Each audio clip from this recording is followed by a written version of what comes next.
Imagine being 13 or 14 years old and being a trans youth and going to what is supposed to be the most magical place on earth, where everybody is welcomed, where a 13, 14-year-old trans youth can walk into Disney head held high with like-minded people everywhere you look. Yeah. Nobody looks at you differently. Or tens of thousands, red shirts, yes, the community. It's just, for me, because I like to kind of sit back and watch, and of course, don't get up there, be mama. But I love watching these kids and seeing how they react to what they're seeing out there when they see so many LGBTQ people in one space. Yeah.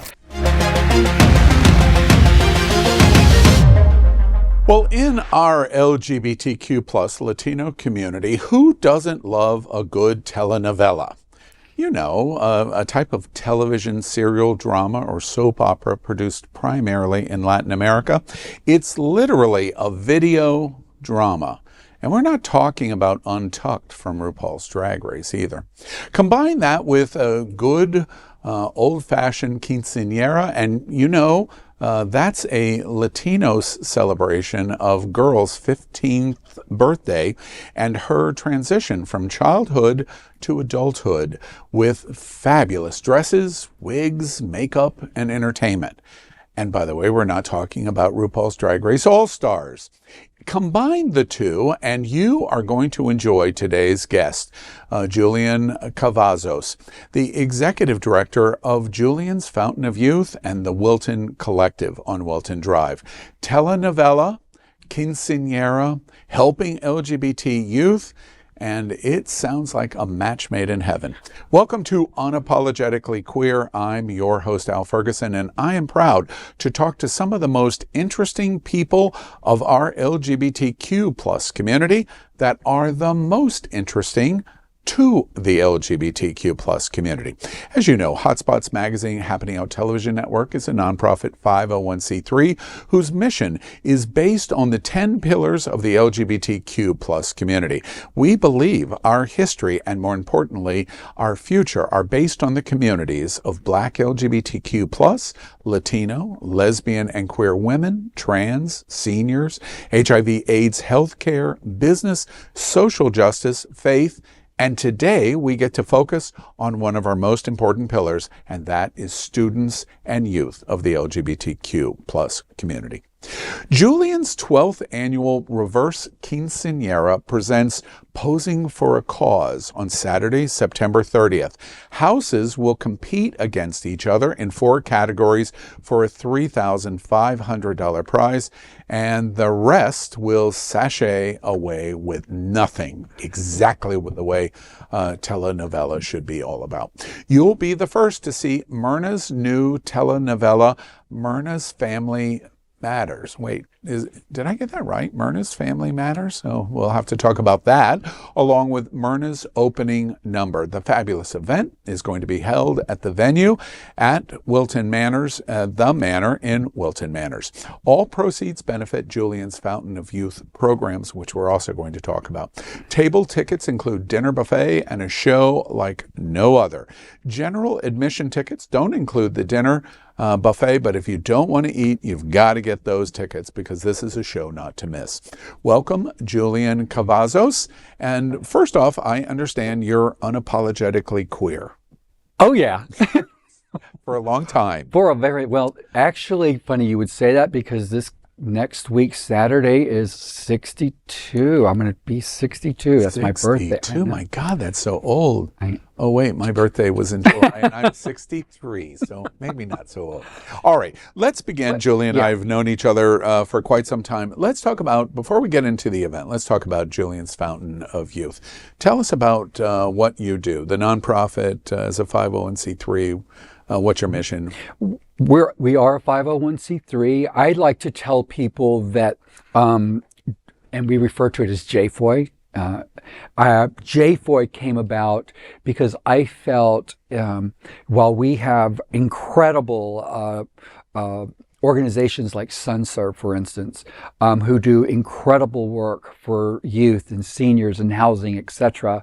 I wanted to be able to create an organization that did fun stuff with the youth, meaning proms, one magical weekend, camps, etc., and where it's all financed. And that's kind of how it got started. I always tell people it started with a prom, because that's really how it all came about, and it's just kind of grown from there. Yeah, and well, let's get this right on the table. I don't understand why you do this, because there's no issues for LGBT youth in Florida. Oh, right. None. So why? Right? Okay. But you know what? You say that, but in the bubble of what we call Wilton Manors, in our little bubble here, it may seem that way, but like our youth get to understand who are in that bubble. It's not like that everywhere. The last time Julian and I talked, we talked extensively about Gay Days weekend in Orlando, and you taking all of those kids, many that could never possibly do it, go up to Disney for the weekend and experience Red Shirt Day at Magic Kingdom. Just give us a quick recap of an experience like that. You know, I always try to, when I talk to people about that, is imagine being 13 or 14 years old and being a trans youth and going to what is supposed to be the most magical place on earth, where everybody is welcomed, where a 13, 14-year-old trans youth can walk into Disney head held high with like-minded people everywhere you look. Yeah. Nobody looks at you differently, or tens of thousands, red shirts, embracing the community. It's just, for me, because I like to kind of sit back and watch, and of course, don't get up there, be mama, but I love watching these kids and seeing how they react to what they're seeing out there when they see so many LGBTQ people in one space. Yeah.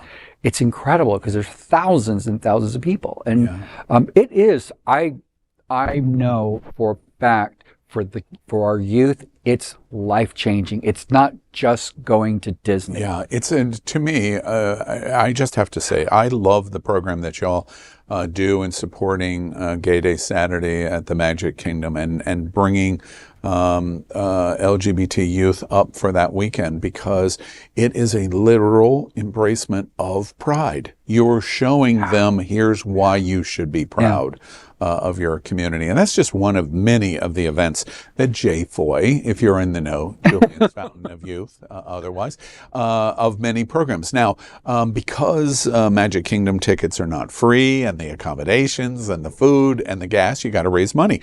One of the principal ways you do that, for those that are on the drive, for those that are listening that may not know, you operate a program called the Wilton Collective. It's a big signature place. You have amazing paint installations on the exteriors of your building right next door to the manor. And tell us about the Wilton Collective and what its goal is and what you do there. Right.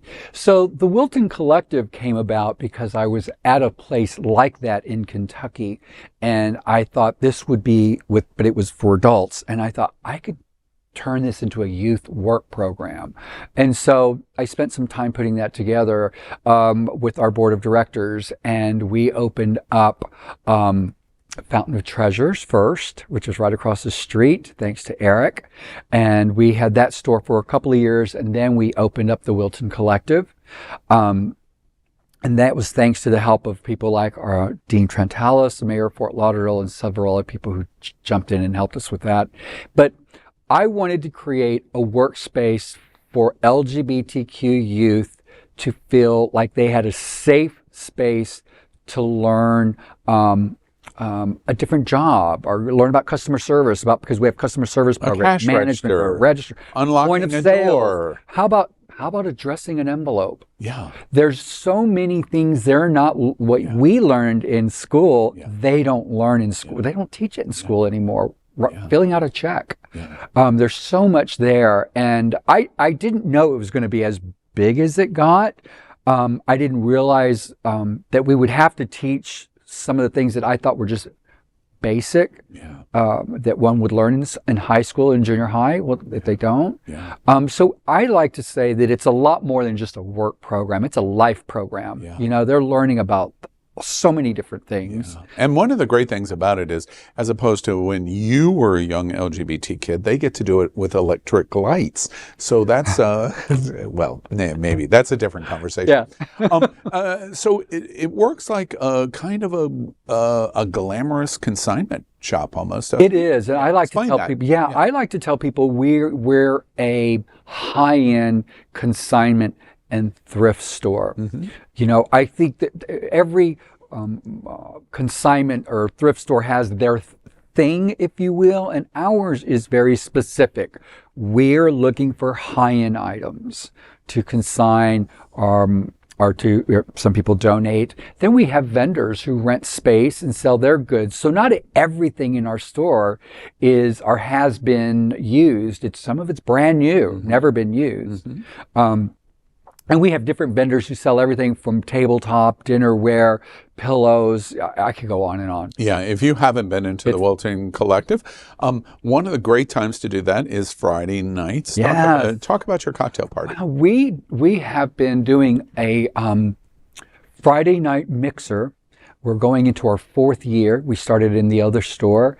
And Friday, I wanted to come up with a night where the community can kind of come together as community, meet other people in your community, network if you need to network, meet other people, but in a space that's not a club or a bar.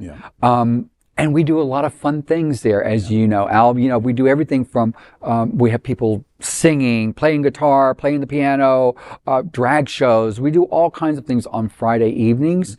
And it's a mix and mingle. Mix and mingle. And of course, one of the reasons I stumbled in is I didn't know anything about the collective, but I did know about the bar because I could see the bar in the back. And I stumble in, and it's a donation bar. And all of your donations on this Friday night, Mix and Mingle Social, help support the mission of JFOI, which is... So it's complimentary cocktails. So we do not no charge. money is charged. No. That's right. It's all given away. Yep. And we just look very negatively at you if you're not contributing to Julian. Oh yeah. So that's one of the principal ways that you raise money. You do events all year. The big one, of course, then is the reverse Quinceanera. And as I indicated, it's going to be Saturday, September 30th at the Manor, at the venue. Tell us a little bit. First off, Myrna's baby shower. Now, you've got to make sure that you explain the telenovela and filming that's happened.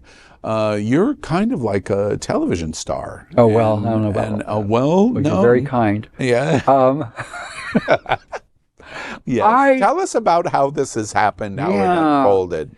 Yeah, you know, I just came up, I thought this character, Myrna, that I came up with as a young kid, Myrna never really had a face or anything. It was just the name Myrna was used. Like my family uses Myrna. My friends, everybody calls each other Myrna's a big. But anyway, I came up with the idea to. For anyone that doesn't know, the code wording that Julian is giving is Myrna, perhaps in Hispanic culture, but in gay culture could also be like using Bianca as in Del Rio. It's a joke. Yes, we're hearing the joke. Yeah. And you know, it's funny, you said, I never really thought about that, but yes, exactly. Yeah. So how Myrna starts? Myrna, we decided that she needed to have her story told. Yes, of course. And you know, the best way to do that is telenovela. Yeah. And so it begins with Myrna, introducing Myrna to the public. She lives with her mother and her father, her mama and papa. And things get a little crazy with the ranch hand or two. And it kind of goes from there. And so basically, Myrna wants love. She wants to fall in love. And as we all do. As we all do. And every episode, something happens and, you know, it all falls apart. Yeah. Yeah, she's had a really rough road. And with this one that's coming out, you know, Myrna got married, and unfortunately there was that big mishap in the church. Yes. Right. But what people didn't know is that Myrna actually got married before the church. And so the marriage was consummated. And so Myrna, we find out, is with child at the end of last year's. Yes, shocking. She is. I know. Everybody says, how could she be with child at her age? What age is she? But anyway, so Myrna, this time around, it's really all about Myrna's having a baby. And it's really exciting, and yet things go wrong. Yes, as they tend to do in telenovela. Because I can hear the music crescendoing even as you're speaking. I'm going to tell you, when we shoot this stuff, like you're laughing right now, that's how we are. And it's hard to stay in character. Yeah. Because everybody keeps laughing and it's like, stop laughing. But oh my goodness gracious, this one is going to knock people out of their seats. Yeah, Myrna's baby shower. It's being promoted. I'm reading in the trade magazines that Myrna's kind of in a family way. Yes. Yes. And it's Myrna's Family Matters. It's not very polite to put all of this out to the public, though, is it? Well, we won't explore that. It's very valuable to JFOI to put this out to the public because we will pay good money to watch this. It kind of explained. So we go September 30th to this, and we're actually going to see this premiere. So the premiere of Myrna's telenovela is going to be Saturday, September 30th. It's what opens up the show. And so what happens at our shows is we open up with the telenovela. And then the ending happens live on stage. And so that's how we open the show. Yeah. But this year we're doing something a little bit different. So I'm going to go back to what you were saying earlier. I really, when writing the show, I thought this year I really wanted to focus in on our drag community. Because they've been under fire. Yeah. We've all been under fire, but the drag community's really been under fire. And it's been, it's just crazy. But anyway, so I decided I wanted to focus on the drag community. So this year's show, which we're calling Drag Queen of the Night, is a competition for drag queen talent. Okay, we're looking for talented drag queens, and we already have them all lined up, so we're good. And it's going to be a real competition, a real drag queen competition. Each drag queens will do 2 numbers. The top 3 will do a final number, and the judges will crown decisions. Yes. It sounds exciting. And let's take a moment to talk about the politics of that. You're sitting in the intersection, Julian, of 2 of the hotbeds of 2023 for our community. Attacks on LGBT students, book bans, Don't Say Gay continues, and it's actually worsened into the 12th grade in high school, and then what we've watched with drag. I know some of our community has taken the pressure off because of the federal stay that happened from the Hamburger Mary's Orlando case, but it hasn't gone away by any stretch of the imagination. What do you think about the politics that is going on, attacks on our LGBT youth and attacks on drag? What do you think about it? Well, a good for instance would be, Al, our youth can't come to our show. Yeah. Okay. That alone says a lot. Yeah. Our youth who are benefiting from this, can't come to the show because somebody's in drag. And that is, that's just bonkers. That's just crazy. And they don't understand it. Well, I mean, I try explaining that to them, but they don't care about the laws. It's like, but this is our organization. There's nothing, nobody's undressed. Everybody's dressed. It's not, it's not sexual. So family friendly. Right, exactly. I mean, my family comes to this, it's just so aggravating. And even within the, our store, or on Fridays when we do our mix and mingles, if we have drag there, our youth can't be at work. Participate. No, they can't participate. It's not worth it, the chance in the current environment. We're hoping that improves. And I have a youth that's been with our organization since he was 13. He's trans male who last month moved out of the state. The family said, we can't be here. Yeah. We're not welcomed here. Yeah, especially because of the health care. Yeah. It's very sad of what we're watching. Let's return to the September 30th event at the Manor. So we have tickets. We participate in this dinner, or general admission tickets without the dinner. Telenovela. Yes, thank you. And then the Quinceanera. It really needs a vocal Latinos voice as a host for the event. It'd be nice if you could add a drag queen to the Latinos voice, and you come up to the perfect choice. Well, hello. Drag queen, telenovela. Faye what? She's gonna host. She's perfect. She's perfect. She's perfect. Yes. And it was so funny because when I asked her last year, I was just like over the moon excited that she was willing to host, because I didn't know her. Yeah. I knew of her, obviously. Everybody knows her. Yeah. But I didn't know her personally. So when I went to meet her. People know of her? Yes, I know. All right. From your lips. Okay. And so I was really happy she said yes. And then this time around, I'm thinking, oh, God. Would you be? She's like, of course I'll do it. I'm like, oh my God, thank you. Because she's the best. She's good. Yeah, Latina, drag queen. Latina. She's been to a quinceanera or two. She's a drag queen. And, right, exactly. It's going to be fun. So Saturday, September 30th, what are we all going to be talking about Sunday morning? We come. Oh, gosh, what are we going to be talking about? Well, normally, every Sunday, just so that you know, I have family and friends that fly in from Seattle, all over the country. People fly in for this, and every Sunday. Myrna's a big star. Myrna's big in her own little world, but we go every Sunday. We go and we celebrate at Rosie's, and they welcome us, and it's royal court, and that's where everybody comes together, and we all start to talk about what happened last night. So it's going to be very interesting. I think what we're going to hear most is, wow, how did y'all pick the winner? Yeah, because we have some drag entertainers in our community that are. Can you say, or you don't want to say? I don't want to say names. Yeah. Okay. All right. I'm sorry, but yes. Yeah. I'd have to get security. Yeah, exactly right. And I'd be carted away. I do. I've experienced that. In RuPaul's Drag Race, I experience that so often. Yes. So I know exactly what you're talking about.